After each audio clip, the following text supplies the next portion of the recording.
Hello everyone, কেমন আছো সবাই? আশা করি প্রত্যেকে খুব ভালো আছো। Welcome to Somnath sir maths, welcome to exam type Bangla WBSSC group C group ডির ক্লাসের আজকে কিন্তু সেট নম্বর 11-এ আমরা উপস্থিত। সহজে অঙ্কের ক্লাস। এখানে আমরা কি করছি, WBSSC পরীক্ষার জন্য ইম্পর্টেন্ট 15টা করে কোশ্চেন আমরা ডেইলি প্র্যাকটিস করছি, যেখানে যেখানে যেখানে যে যে অঙ্কগুলো পরীক্ষাতে আসতে চলেছে এবং এখান থেকেই কিন্তু কমন পাবে। আমি যে সেটগুলো করাচ্ছি, আমি যদি পরীক্ষার আগে অবধি 30খানা সেট করতে পারি, সেই যে 450 খানা কোশ্চেন, সেখান থেকে কিন্তু সেই টাইপের কোশ্চেন কিন্তু তোমরা কমন পাবে, এটুকু আমি নিশ্চিত বলতে পারি। তো অবশ্যই তোমরা ক্লাসটা একদম শেষ পর্যন্ত দেখো। যদি কোনো অঙ্ক বুঝতে সমস্যা হয় সেটার আর কমেন্ট বক্সে সেটা আমাকে জানাও, ক্লাসগুলো কিরকম লাগছে সেটাও আমাকে জানাও। এটা অনেকটা এনকারেজ করবে আমাকে পরবর্তী ভিডিওগুলো তোমাদের জন্য বানাতে। ওকে, চলো শুরু করা যাক আজকের ক্লাস। দেখো প্রথম প্রশ্ন কি আছে, দেখো এখানে প্রথম অঙ্ক কি দেয়া আছে, কি দেয়া আছে, একটি 1000 পাতার বইয়ের পৃষ্ঠা চিহ্নিত করতে কতগুলি অঙ্কের প্রয়োজন। তাহলে কিভাবে আমরা এই অঙ্কটি করব? 1000 পাতার বই আছে, তাহলে কতগুলি বইয়ের প্রয়োজন, তাহলে কতগুলি পাতার প্রয়োজন আর কি, কতগুলি অঙ্ক, কতগুলো ডিজিট লাগবে। মনে করো 1 থেকে 9 পাতা অবধি সব তো এক অঙ্কের সংখ্যা, তাহলে 9টা পাতা করতে 9টা ডিজিট লাগবে। কিন্তু 10 নম্বর পাতা থেকে আমাদের দুটো করে ডিজিট লাগছে, 1 0, তারপরে 11তে 1 1, তারপর 12তে 1 2, আবার 100 থেকে 3টে করে ডিজিট লাগবে, তাই না? তাহলে আমাকে এইভাবে ভাবতে হবে যে 1 থেকে 9 পর্যন্ত আমি যখন চিহ্নিত করব, তখন এখানে 9টা সংখ্যা আছে, এই 9টা সংখ্যাতেই একটা করে ডিজিট আছে, তাহলে মোট 9টা ডিজিট লাগবে। আবার 10 থেকে 99 অবধি মোট কতগুলো নাম্বার আছে, মোট কতগুলো নাম্বার আছে, 90টা সংখ্যা আছে। 10 থেকে 99 অবধি কেমন করে করব, এই দুটোর গ্যাপ বার করো, গ্যাপ বার করলে কত হবে, 89 প্লাস 1, এইভাবে দেখতে হয় কটা নাম্বার আছে। তাহলে 90টা নাম্বার আছে, প্রত্যেকটাতেই দুটো করে অঙ্ক, অ্যান্সার হয়ে যাবে 180টা অঙ্ক। আবার 100 থেকে 999, তাহলে এদের গ্যাপ কত, 899 প্লাস 1, মানে মোট 90টা সংখ্যা আছে, 900টা সংখ্যা আছে, এবং প্রত্যেকটাই 3 অঙ্কের সংখ্যা, হ্যাঁ কি না? তাহলে মোট 2700টা, ঠিক আছে, 2700টা। তারপরে আবার কি করব, তারপরে আছে কত, 1000 থেকে 1001, তাহলে 1000 থেকে 1000, 1000 আর 1001 মোট কটা, দুটো সংখ্যা, 4 অঙ্কের এটা, হ্যাঁ, তো এটা হবে 4, কারণ এগুলো 4 অঙ্কের সংখ্যা, তাহলে 4 দুগুণে 8 হবে, ঠিক আছে। তাহলে টোটাল কত হলো, 8 9 17 7, তাহলে লাস্টের এই যোগ করলে লাস্টে 7 থাকছে, তাহলে লাস্টে 7 থাকছে মানে উত্তর হয়ে যাবে একের দাগের সি। ওকে, লাস্টে 7 থাকছে মানে উত্তর হয়ে যাবে একের দাগের সি। ক্লিয়ার? আশা করি বুঝতে পেরেছো। একটি গাড়ির চাকার প্রতিটি চাকার ব্যাস 70 সেমি। যদি গাড়িটি প্রতি মিনিটে 400 বার ঘোরে, তাহলে গাড়িটির গতিবেগ কত হবে? দেখো, একটা চাকা, গাড়ির চাকা কিরকম, বৃত্তাকার। এই বৃত্তাকার চাকা একবার ঘুরলে কতটা পথ যায় তার পরিসীমা, ঠিক আছে, একবার ঘুরলে কতটা যায় তার পরিসীমা। তাহলে একটা বৃত্তের পরিসীমা কত হয়, 2πr, ঠিক আছে। আর এর ভ্যালু কত, আমরা দেখতে পাচ্ছি ব্যাস মানে কি 2r এর ভ্যালু, হ্যাঁ কিনা, 70, তাহলে আর এর ভ্যালু হচ্ছে 35, মানে ব্যাসার্ধ। তাহলে একবার ঘুরলে যদি এত যায়, তাহলে 400 বার ঘুরলে কত যাবে? ওকে, 400 বার ঘুরলে কত যাবে? ওকে, প্রতি মিনিটে, ঠিক আছে। তাহলে 1 মিনিটে কতটা যাবে, 1 মিনিটে যাবে কত, 400 গুণিত 2 গুণিত 22-এর 7 গুণিত আর এর ভ্যালু হচ্ছে 35। তাহলে এটা কাটাকাটি করলে 5 7 35, তাহলে 5 দুগুণে 10, হ্যাঁ, 4 দুগুণে 8, 4 দুগুণে 8, তার গায়ে 3টে শূন্য হয়ে যাবে অ্যান্সার, ঠিক আছে। তাহলে এত কি হবে, এত সেমি পার মিনিট, ঠিক আছে। কিন্তু আমাদের বলেছে কিমি পার ঘন্টা, তাহলে সেমি থেকে প্রথমে মিটারে করব, ঠিক আছে। সেমি থেকে আমরা করব মিটারে বা কিলোমিটারে, সেমি থেকে যদি মিটারে করি, সেমি থেকে মিটারে করতে গেলে কি করতে হয়, ডেসি সেমি মিলি, তাহলে দুটো দিয়ে ঘর, তাহলে 880, এটা হচ্ছে মিটার হয়ে যাবে। তাহলে এত মিটার পার মিনিট, এটা হচ্ছে 1 মিনিটে। তাহলে 1 মিনিটে যদি এটা হয়, 60 মিনিটে কত হবে, ইন্টু 60, তাহলে 60 গুণিত 88, এত মিটার পার আওয়ার হলো, ঠিক আছে, ঠিক আছে, এত পাওয়ার হয়ে গেল। তাহলে 0 0, 6 8 48, হাতের হলো 4, 6 8 48, তাহলে এত মিটার পার মিনিট, হ্যাঁ কিনা, মিটার পার আওয়ার। কিন্তু আমার চাইছে কিলোমিটার পার আওয়ার, তাহলে মিটার থেকে কিলোমিটার পার করতে গেলে কি করতে হবে, 1000 দিয়ে ভাগ করতে হবে, তাহলে কত অ্যান্সার হবে, 52.8 কিলোমিটার পার ঘন্টা। Option A. ক্লিয়ার? চলো নেক্সট পরেরটা। একটি ক্রিকেট ম্যাচে প্রথম 10 ওভারে রান ছিল 3.2, বাকি 40 ওভারে রানের গড় কত হলে মোট রান এত হবে? তাহলে আমি দেখব 10 ওভারে মোট রান কত করেছে। 10 ওভারে 32 করে করে করেছে কত, মোট 3.2 করে করে টোটাল 32 রান করেছে। তাহলে মোট রান করতে হবে কত, 282। তাহলে এখনো বাকি কতটা রান করতে হবে, 282-র মধ্যে আমি ইংরেজিতে লিখছি, এগুলো কোশ্চেনটা বাংলায় দেওয়া আছে, আমি কিন্তু ইংরেজিতে সলভ করছি, তো কনফিউজ হয়ে যাবে না। তো এখানে 32 করেছে 282-র মধ্যে, তাহলে বাকি আছে 250 রান। তাহলে এই 250 রান যদি 40 ওভারে করতে হয়, ওকে, তাহলে কত করে করতে হবে, হ্যাঁ, তাহলে 4 × 24, হাতে রইল 1, 4 × 2 = 8, 6.25 করে করতে হবে। খুব ইজি একটা প্রশ্ন ছিল। চলো তারপরেরটা। বলছে একজন ঘড়ি তার দুটি ঘড়ি প্রতিটি 1980 টাকাতে বিক্রি করেন। একটাতে তার 10% লাভ হয়, অন্যটাতে 10% ক্ষতি হয়। সম্পূর্ণ লেনদেনে তার মোট লাভ বা ক্ষতির শতকরা হার কত। যখনই আমাদের বিক্রয় মূল্য একই থাকবে, যদি কোথাও থাকে এরকম যে কি থাকে, বিক্রয় মূল্য যদি একই থাকে, যদি আমরা দেখতে পাই বিক্রয় মূল্য একই আছে, তাহলে বিক্রয় মূল্য যদি একই থাকে, শুধু এটা ট্রিক্স মানবে, যদি আমাদের দেখতে পাই একটাতে একটাতে X% লাভ আছে আর একটাতে X% ক্ষতি থাকে, শুধু কেবলমাত্র এটার জন্যই হবে। ঠিক আছে, এটা কোনো নিয়ম নয়, আবারও বলছি এটা লজিক্যালি ভুল, মানে থিওরিটিক্যালি ভুল, কিন্তু এটা ট্রিক বলতে পারি, এটা থিওরি নয়। আবার বলছি ট্রিক কি, ট্রিক আমি বলবো x² / 100, কিন্তু এটা শুধুমাত্র এটার জন্যই হবে, তাছাড়া হবে না। সবসময় ট্রিক কি হবে, x² / 100% হবে কি ক্ষতি, লাভ তো হবেই না, ক্ষতি হবে। কত ক্ষতি হবে, x², মানে এখানে x এর ভ্যালু 10, তাহলে 10² / 100%, তাহলে 100/100 মানে 1% কি হবে, ক্ষতি। ঠিক আছে, শুধুমাত্র এটার জন্যই। ঠিক আছে, কিন্তু এইটা অ্যাকচুয়ালি করতে হয় অন্যভাবে, এসপিটাকে সেম করে করতে হয়, সিপি রেশিও করে। ঠিক আছে, কিন্তু সেটা করার দরকার পড়বে না, কারণ এটা ট্রিক। এটা একজন পুলিশ একজন চোরকে তাড়াতে, সে পুলিশটির থেকে 200 মিটার দূরে আছে।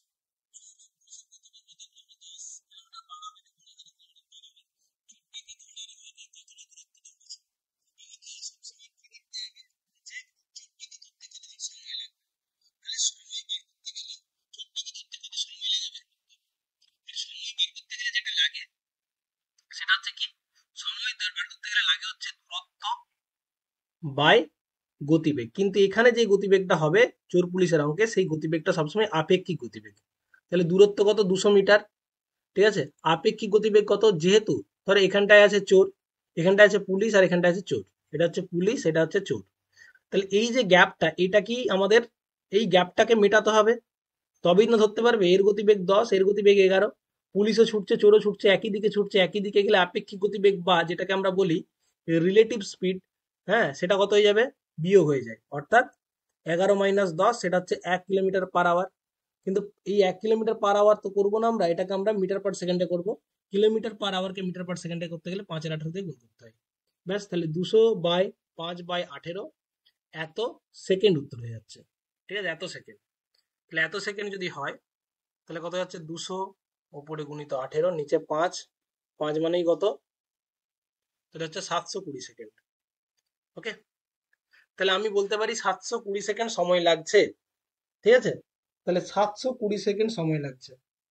ঠিক আছে, তাহলে বলছে চোরটিকে ধরার পূর্বে পুলিশটি কতটা দৌড়েছে। তাহলে চোরটাকে ধরার জন্য 720 সেকেন্ড পুলিশও দৌড়াচ্ছে, চোরটাও দৌড়াচ্ছে, তাহলে পুলিশটা তার গতিবেগ অনুযায়ী দৌড়েছে, হ্যাঁ কি না। 720 সেকেন্ডে সে কতটা পথ গেছে, তাহলে দূরত্ব কে অতিক্রম করছে, পুলিশ, তাহলে পুলিশের গতিবেগ গুণিত সময়, হ্যাঁ কি না, গতিবেগ গুণিত সময়, তাহলে পুলিশের গতিবেগ কত, পুলিশের গতিবেগ 10 কিলোমিটার পার আওয়ার। ঠিক আছে, তাহলে সেটাকে আমরা 5-18 দিয়ে গুণ করে মিটার পার সেকেন্ডে করলাম, দিয়ে আমরা 720 দিয়ে গুণ করলাম, তাহলে আমরা উত্তরটা কিসে পাবো, মিটারে, কারণ আমরা আমরা ডিস্টেন্সটাকে মিটারে কাটছি, কারণ কি এটা এটা সেকেন্ড আছে, তাহলে এটাকে আমরা মিটার পার সেকেন্ডে করে করছি। তাহলে দেখো এটা হয়ে যাচ্ছে 40, তাহলে অ্যান্সার হয়ে যাচ্ছে কত, 4×5 = 20, 20-র গায়ে আরো দুটো শূন্য, তাহলে মোট 2000, তাহলে মোট 2000 মিটার দূরত্ব অতিক্রম করছে চোরটাকে ধরার পূর্বে। তাহলে 2000 মিটার মানেই আমরা বলতে পারি কত, 2 কিমি। বুঝে গেছে, তাহলে অ্যান্সার হয়ে যাচ্ছে 2 কিমি। ওকে, ক্লিয়ার, খুব ভালো প্রশ্ন, আশা করি বুঝতে পেরেছো, কোনো ডাউট নেই। চলো পরের অঙ্কটা কি বলেছে দেখি। ₹10,000, 10,000 টাকা মূলধন বার্ষিক 10% সুদে বিনিয়োগ করলে কত বছরে মূলধনটি 10,310 হবে যদি সুদ বার্ষিক ভাবে গণনা করা হয়। এটা চক্রবৃদ্ধি সুদের অঙ্ক। কিভাবে করব আমরা? যখন টাইম বার করতে বলবে, আমি সবসময় কোনো একটা টাকা থেকে বেড়ে যদি কোনো একটা টাকা হয়, অর্থাৎ যদি সববৃদ্ধি মূলটা দেয়া থাকে, তো কি করব? চক্রবৃদ্ধি সুদের কাছে একটা ট্রিক্স বলছি, সবসময় আমরা রেশিও বার করব। 10,000 ছিল প্রথমে প্রিন্সিপাল, সেখান থেকে হয়েছে 13,310, এটা কি হয়েছে? এটা হচ্ছে অ্যামাউন্ট। ঠিক আছে, যদি এরকম দেয়া থাকে সবসময় রেশিও বার করবো। রেশিও বার করে দেখবো যে যেই সংখ্যা দুটো পেয়েছি, ঠিক আছে, এইটা কারোর কিউব কিনা, কারোর স্কোয়ার কিনা, কারোর টু দি পাওয়ার 4 কিনা। এবারে কার দেখবো যে রেটটা দেয়া আছে, এখানে রেট দেয়া আছে 10%। 10% মানে কি? 1/10। 1/10 কথার অর্থ কি? 10 টাকা থাকলে সেটা বেড়ে 11 টাকা হয়। তাহলে আমি দেখবো 10 থেকে 11 কবার আছে। তাহলে এখানে দেখবো এটা 10-এর কিউব আছে, আর এটা আছে 11-র কিউব। কিউব মানে কি? 3 বার আছে। অর্থাৎ আমি বলতে পারি 10:11 একবার, আবার একবার, আবার একবার, 3 বার গুণ করলে তবেই এটা আসবে, তাই না? তাহলে অ্যান্সার হয়ে যাবে 3 বছর। এইভাবে করা হয়। আর যদি এইভাবে না বুঝতে পারো, তাহলে আমরা জানি P into 1 + r/t, sorry, r/100 to the power n equal to হচ্ছে অ্যামাউন্ট। তাহলে 1 + r এর ভ্যালু 10 দেওয়া আছে, 10/100 to the power n equal to 13,310/1000। ঠিক আছে, তাহলে আমরা এটাই কাটাকাটি করলে 11/10 পাবো টু দি পাওয়ার n, আর এখানেও আমরা এটাই কাটাকাটি করলে পাবো 11/10 টু দি পাওয়ার 3।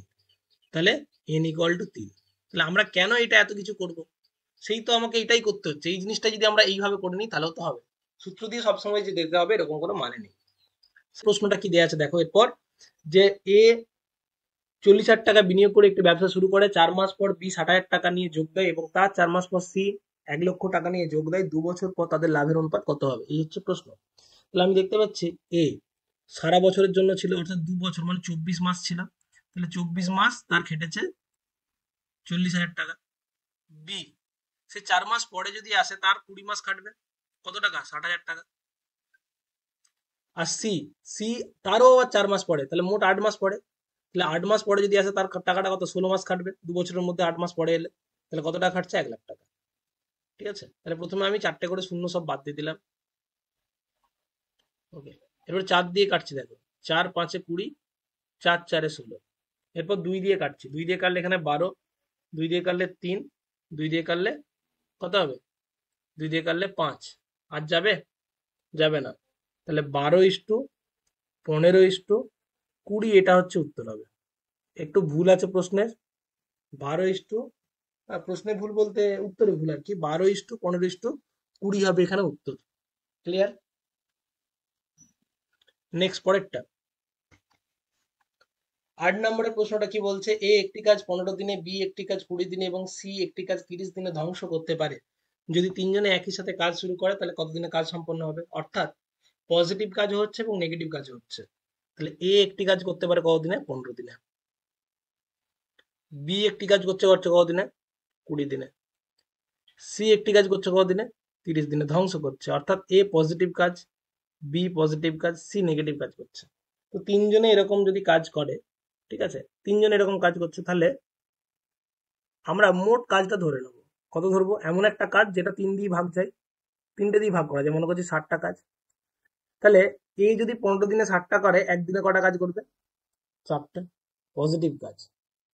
ঠিক আছে, বি 20 দিনে 60টা করে, তাহলে একদিনে করবে কটা? 3টে। সি 30 দিনে 60টা ভাঙে, তাহলে একদিনে ভাঙবে কটা? 2টো ভাঙবে, তার জন্য নেগেটিভ। তাহলে আলটিমেটলি যখন তিনজনে একসাথে কাজ করবে, এখানে কাজ করবে যারা তৈরি করবে কাজ, তারা 4 × 3 = 7, আর ভাঙবে 2। তাহলে 7 তৈরি হলো, 2 ভাঙা গেল, তাহলে আলটিমেটলি কাজ হবে 5। তাহলে তিনজনে একসাথে কাজ করলে, তিনজনে অর্থাৎ এ বি সি একসাথে যদি কাজ করে, একসাথে থাকলে একদিনে কাজ হবে 5টা কাজ। তাহলে 60টা কাজ হতে সময় লাগবে 60/5, অ্যান্সার হয়ে যাচ্ছে 12 দিন। ওকে, অপশন বি। চলো নেক্সট পরেরটা, একটি ব্যাগে 1 টাকা, 50 পয়সা এবং 25 পয়সার মুদ্রা 5:6:8 অনুপাতে আছে। যদি ব্যাগে মোট টাকার পরিমাণ 210 টাকা থাকে, তাহলে 50 পয়সার মুদ্রার সংখ্যা কত? এই কয়েনের অঙ্কগুলোকে একটা সুন্দর ট্রিক দিয়ে খুব সুন্দরভাবে করা যায়। কিরকম? আমরা এখানে দেখবো কয়েনের ধরনগুলো কিরকম রয়েছে, কি কি কয়েন রয়েছে। এখানে লিখবো নাম্বার, আর এখানে লিখবো ভ্যালু। এই হচ্ছে আমাদের ফরম্যাট হবে। ভ্যালু মানে হচ্ছে মূল্য, আর কটার রেশিও। কি কি কয়েন আছে? 1 টাকা, এখানে লিখলাম 1 টাকা। এখানে হচ্ছে 50 পয়সা, তাহলে 0.50, ঠিক আছে। আর 25 পয়সা মানে 0.25। সব রুপিসে করেছি। কিসে করছি? রুপিসে। নাম্বার কটা করে আছে? এখানে আছে কটা? 5টা। এখানে আছে কটা? 6টা। এখানে আছে 8টা। তাহলে এরপরে ভ্যালুর জন্য কি করবো? এই দুটোই গুণ করে দেবো। তাহলে এখানে ভ্যালু যাচ্ছে কত? 5 × 1 = 5। তারপরে এটা কত হবে? 6টা 50 পয়সা মানে 3 টাকা। 8টা 25 পয়সা মানে কত? 2 টাকা। ঠিক আছে, 4টে 25 পয়সা 1 টাকা হয়, তাহলে 8টা 25 পয়সা মানে কত? 2 টাকা। তাহলে টোটাল ভ্যালু, এটা তো ইউনিটে হচ্ছে তাই না? তাহলে টোটাল ভ্যালু কত আসছে? 5 3 8 দিয়ে 10 ইউনিট। কিন্তু অরিজিনালি কত দেয়া আছে? 210। তাহলে 10 ইউনিট মানে যদি 210 হয়, তাহলে 1 ইউনিটের ভ্যালু কত হয়ে যাবে? 21। তাহলে 1 ইউনিট মানে 21 পিস। তাহলে 50 পয়সার মুদ্রা কটা আছে? তাহলে 50 পয়সার মুদ্রা আছে 6 ইউনিট। তাহলে 6 ইউনিট ইকুয়াল টু কত হবে? 21 গুণিত 6। 5 3 8 দিয়ে 10, ঠিক আছে। তাহলে 10 ইউনিটের ভ্যালু হচ্ছে 210, যেহেতু মোট টাকার পরিমাণ দেওয়া আছে। তাহলে 50 পয়সার ভ্যালু কত হয়ে যাচ্ছে? 6 × 6, 6 2 12, 126। ঠিক আছে, 10 ইউনিট মানে 210, তাহলে 1 ইউনিট মানে, হ্যাঁ, 126। 6 ইউনিট আছে এই জন্য। ঠিক আছে, চলো নেক্সট। আচ্ছা, এখানেও কিন্তু উত্তর ভুল রয়েছে।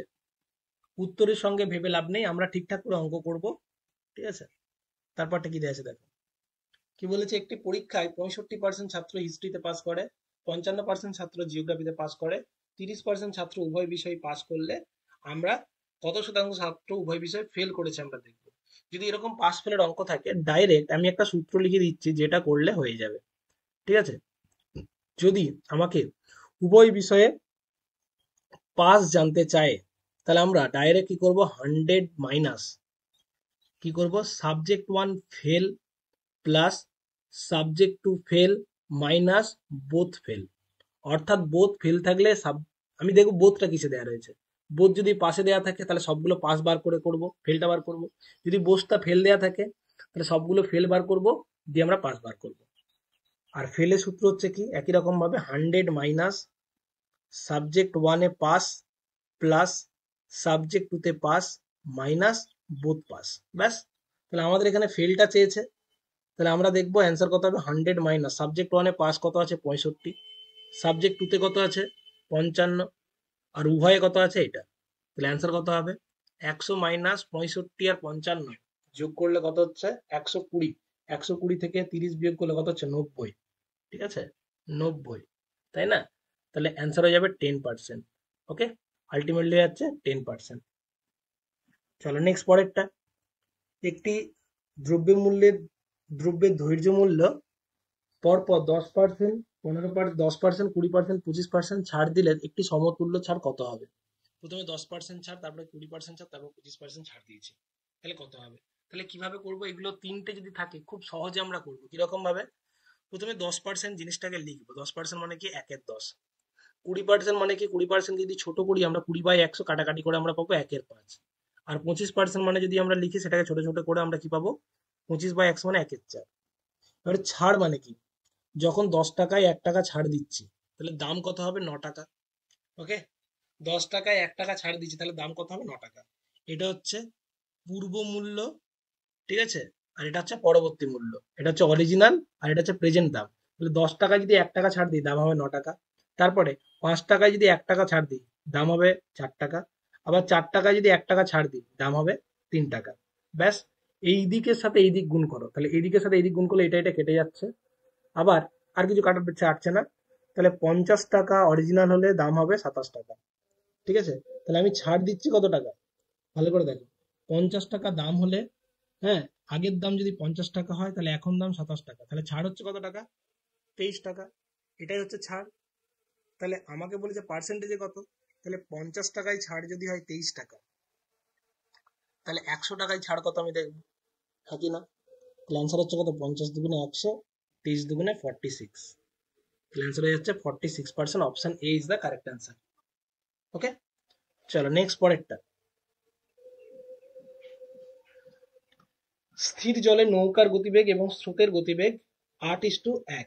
যদি স্রোতের অনুকূলে 36 কিলোমিটার যেতে 2 ঘন্টা সময় নেয় এবং প্রতিকূলে, আচ্ছা প্রতিকূলে তাহলে যেতে কত সময় লাগবে? আচ্ছা, খুব ভালো। কিভাবে আমরা করব দেখো। আমরা আগে অনুকূলে গতিবেগটা বার করব। কিভাবে? ভালো করে দেখো। অনুকূলে গতিবেগ কত আমরা সেটা বার করব। অনুকূলে গতিবেগ আমরা জানি, গতিবেগ মানে কি?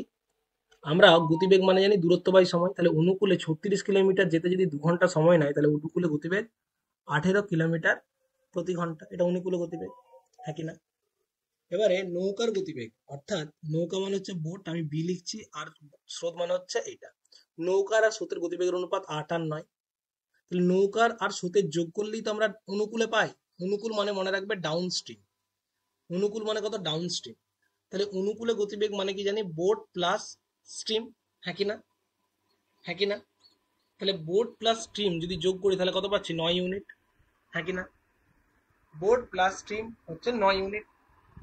ওকে, তাহলে আমরা একটা জিনিস দেখতে পাচ্ছি, তাহলে অনুকূলে গতিবেগ হয়ে যাচ্ছে বোট প্লাস স্ট্রিম 9 ইউনিট। তাহলে প্রতিকূলে গতিবেগ কত হবে? বোট মাইনাস স্ট্রিম, অর্থাৎ 8 থেকে 1 বিয়োগ করলে 7 ইউনিট। ওকে, তাহলে অনুকূলে গতিবেগ হচ্ছে 9 ইউনিট, আর প্রতিকূলে দেয়া আছে কত? 7 ইউনিট। তাহলে আমার বক্তব্য এখানে, যে এখানে অনুকূলের গতিবেগটা কত দেওয়া আছে? 18। তাহলে 9 মানে যদি 18 হয়, কত গুণ? 2 গুণ। তাহলে 7 মানে কত হবে? 14। অর্থাৎ আমি প্রতিকূলে গতিবেগটা পেয়ে গেলাম। আবারও বলছি, অনুকূলে গতিবেগ আমরা কি জানি? নৌকা প্লাস স্রোত, অর্থাৎ 9 ইউনিট। আর প্রতিকূলে গতিবেগ, এই ইউ মানে হচ্ছে প্রতিকূল, আপস্ট্রিম। তাহলে প্রতিকূলে গতিবেগ কত হবে? নৌকা মাইনাস স্রোত, তাহলে 7 ইউনিট। তাহলে 9 ইউনিট মানে যদি 18 হয়, 7 ইউনিট মানে কত হবে? 14। তাহলে আমার কি বলেছে? যে প্রতিকূলে 42 কিলোমিটার যেতে কত সময় লাগবে? তাহলে প্রতিকূলে সময় চেয়েছে। তাহলে প্রতিকূলে আমাদের সময় কত হয়ে যাচ্ছে?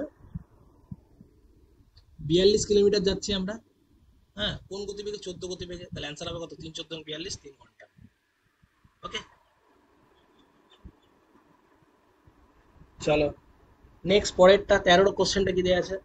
দুটি পাইপ এ এবং বি একটি চৌবাচ্চা যথাক্রমে 10 মিনিট এবং 20 মিনিটে 20 মিনিট এবং 30 মিনিটে পূর্ণ করতে পারে।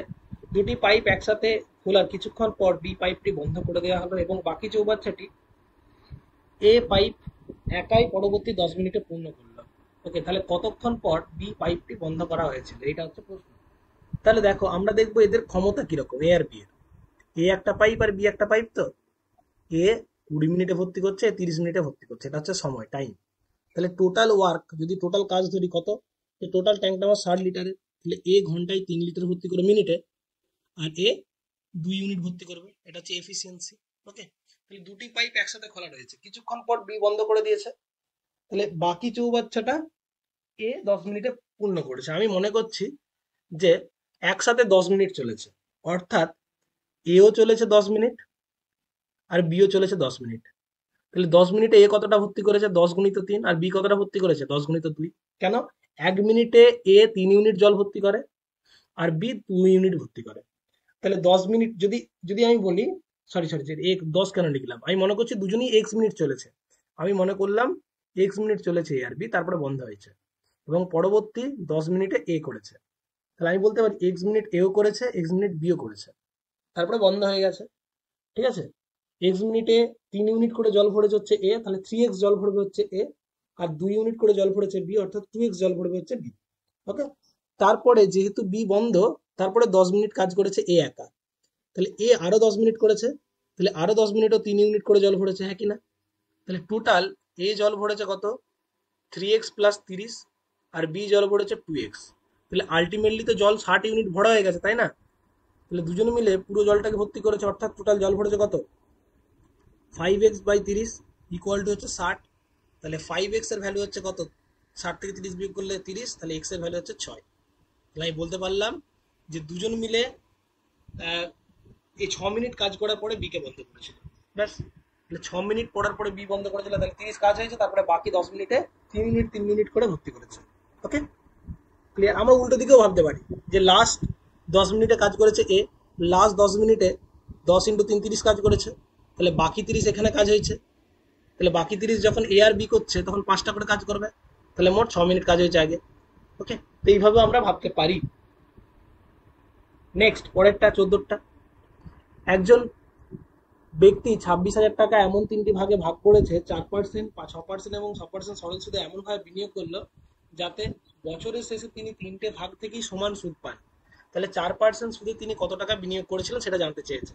একটা কথা মনে রাখবে, যদি কোনো একটা ব্যক্তি একটা টাকাকে বিভিন্ন পার্টে ইনভেস্ট করেন এবং প্রত্যেক পার্ট থেকে যদি সমান সুদ পান, এই যে কথাটা সমান সুদ, এটা যদি থাকে, তাহলে মনে রাখবে যদি আমরা বিভিন্ন পার্ট থেকে সমান সুদ পাই, তাহলে তার পার্ট, মনে করো একটা পার্ট P1, একটা পার্ট P2 এবং একটা পার্ট P3, এই পার্টগুলোর যে অনুপাত সেটা যে 1/R1T1, অর্থাৎ রেট ইন্টু টাইম, সুদের হার গুণিত সময়, বাই 1/R2T2, 1/R3T3, অর্থাৎ এখানে কিরকম রেটে কত টাইমের জন্য ইনভেস্ট হয়েছে, এখানে কিরকম রেটে কত টাইমের জন্য। আচ্ছা, প্রত্যেকটাই তো বছর শেষে, অর্থাৎ বছরগুলো সবাই নির্দিষ্ট, তাহলে আমাদের কি হয়ে যাবে পরেরটাই, 1/R এর ভ্যালু হচ্ছে 4 × 1, আর লেখার দরকার নেই, প্রত্যেকটাতেই 1 থাকবে, 6 আর 8, ঠিক আছে। তাহলে আমি কত দিয়ে ভাগ করবো গো? হ্যাঁ, আমরা এটাকে কি করে 24 দিয়ে গুণ করে দাও, তাহলে 24/4 মনে কত হবে 6, 24 দিয়ে প্রত্যেকটাকে গুণ করে দাও এলসিএম করে, সহজ এই অনুপাতটাকে সিম্পলিফাই করার জন্য। তাহলে এখানে হবে 4, এখানে হবে 3, তাহলে এই অনুপাতে ভাগ হচ্ছে, তাহলে এখানে 6 টাকা, এখানে 4 টাকা, এখানে 3 টাকা, যখন টোটাল 13 টাকা, কিন্তু টোটাল কত দেওয়া আছে 26,000, তাহলে 13-এর বদলে যদি 26,000 হয়, তাহলে একের ভ্যালু কত 2,000, হ্যাঁ কি না? তাহলে আমাদের চেয়েছে কত 4% হারে, তাহলে এখানে 4% হার, 4% হার কত ছিল, এইটা এটা 4% হার ছিল, এটা 6% হার ছিল, এটা 8%, তাই না?